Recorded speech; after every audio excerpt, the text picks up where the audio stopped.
Please.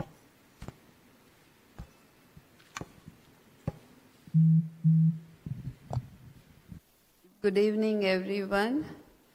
I'm really humbled to be here today in front of all the senior doctors here.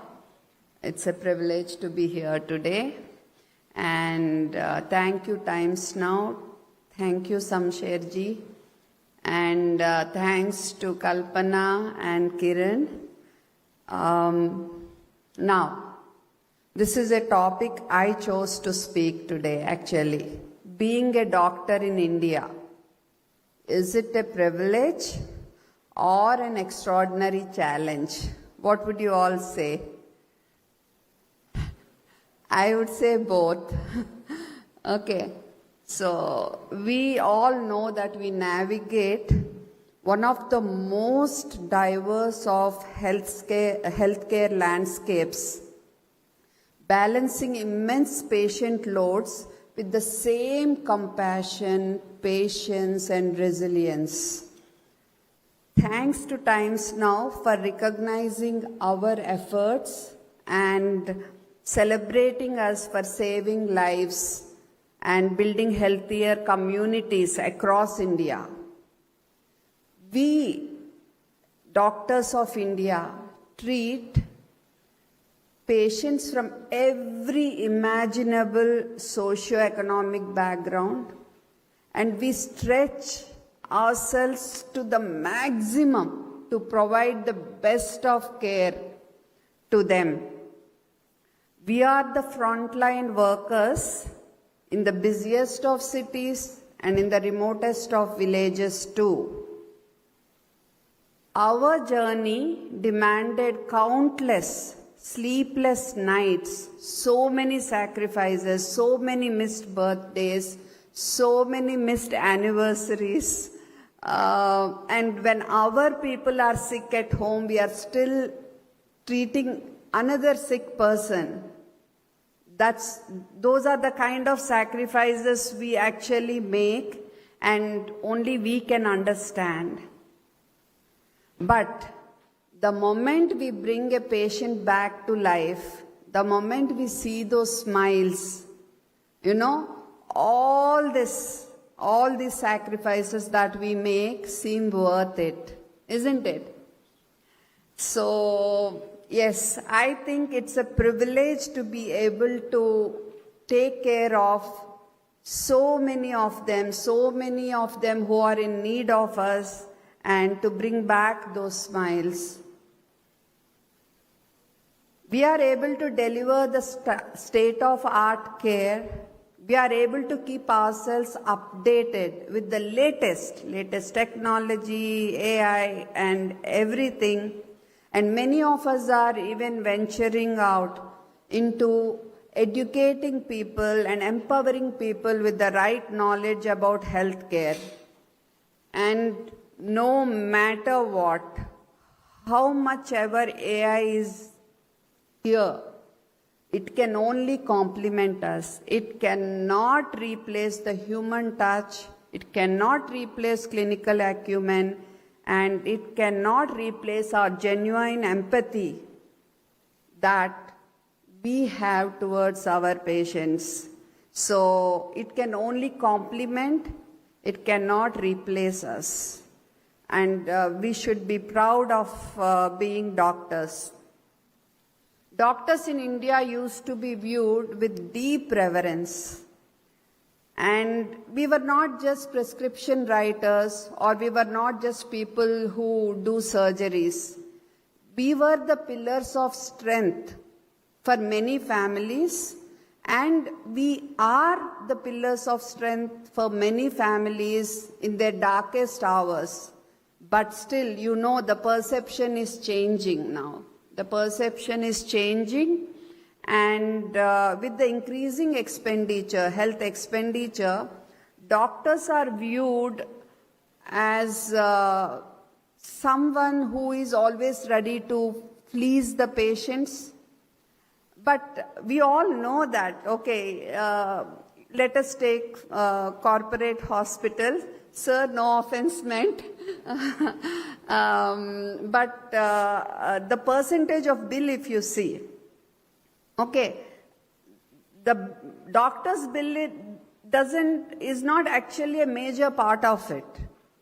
Okay, but still, since we are the face, like we are the one who is interacting with the patient, who is treating the patient, somehow the perception is that we are here only to please them.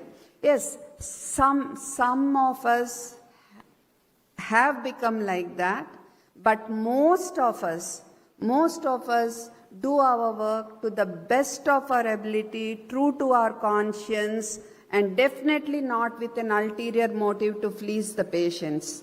That I am very sure, and I'm very sure each and everyone present here can vouch for that. But let me tell you, on one side, India expects doctors to be service-minded, okay? But at the same time, we come under Consumer Protection Act, okay? This is making the doctor-patient relationship very defensive. It is making us like seller and buyer kind of thing. How can that be? That is very contradictory, isn't it? So because of this, even doctors who want, sometimes we need to take risky decisions to save lives. But because of this, many doctors, we are hesitating to take those risky decisions because of this consumer protection bill which we are placed under. That is something that needs to go away, I feel, as far as doctors are concerned. We need to definitely rebuild the image of the ethical and empathetic doctor by prioritizing empathy, transparency, that's what Sir was telling, transparent communication and patient education, and by adhering to the ethics of the art of medicine, not just the science of medicine, but the art of medicine. The moment the patient reaches your room, half the disease should go away. The moment the parents brings her child to your room, half their anxiety needs to go away. I would say 100% it needs to go away. That's the kind of doctors we need to aspire to be. We need to implement transparent billing. Transparent billing will really resolve many problems.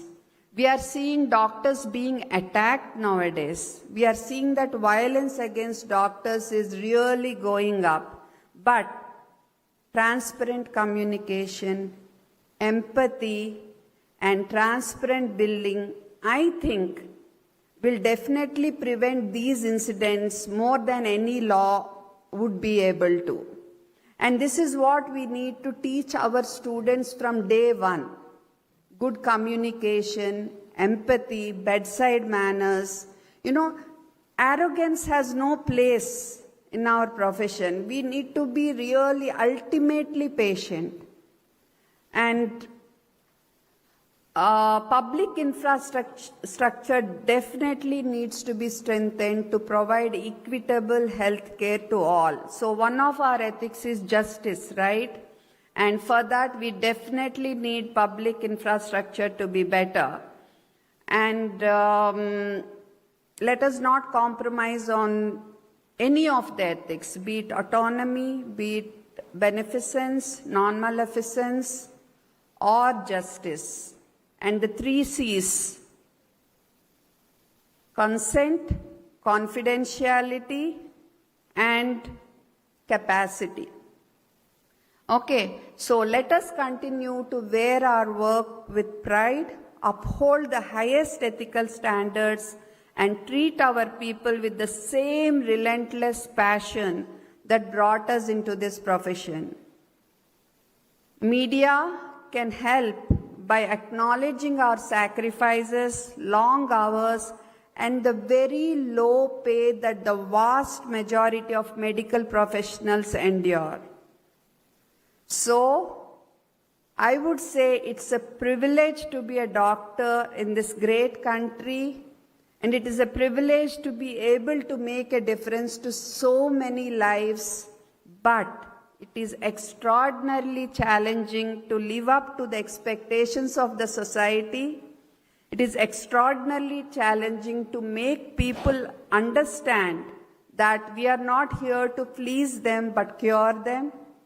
And it is an extraordinary challenge to protect ourselves from the unexpected violence which may be unleashed on us. That's one more thing. An extraordinary challenge to take risks, to save lives, especially being under the Consumer Protection Act.